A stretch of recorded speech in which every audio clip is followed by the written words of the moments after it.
తెలుగులో ప్రతి ఏడాది వందల కొద్ది సినిమాలు థియేటర్స్లో రిలీజ్ అవుతుంటాయి. కానీ వీటిలో ప్రేక్షకుల్ని ఆకట్టుకొని హిట్ అయ్యేవి చాలా తక్కువ. మిగతావి ఎప్పుడొచ్చి వెళ్ళాయో తెలియనంతలా కనుమరుగైపోతుంటాయి. చానాళ్ల తర్వాత ఏదో ఒక చోట ప్రత్యక్షమవుతుంటాయి. అలా దాదాపు రెండేళ్ల తర్వాత రెండు తెలుగు మూవీస్ ఓటీటీలో సడన్ గా వచ్చేశాయి.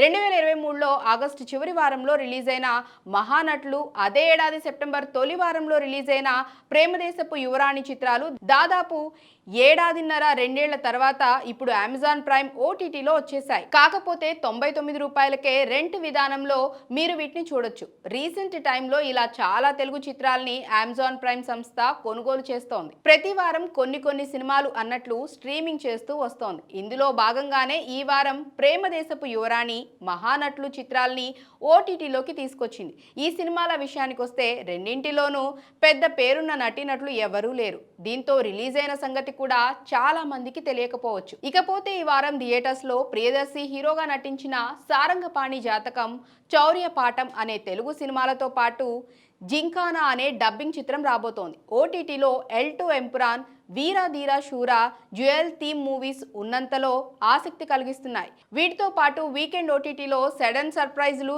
ఏమైనా ఉండే అవకాశమూ ఉంది.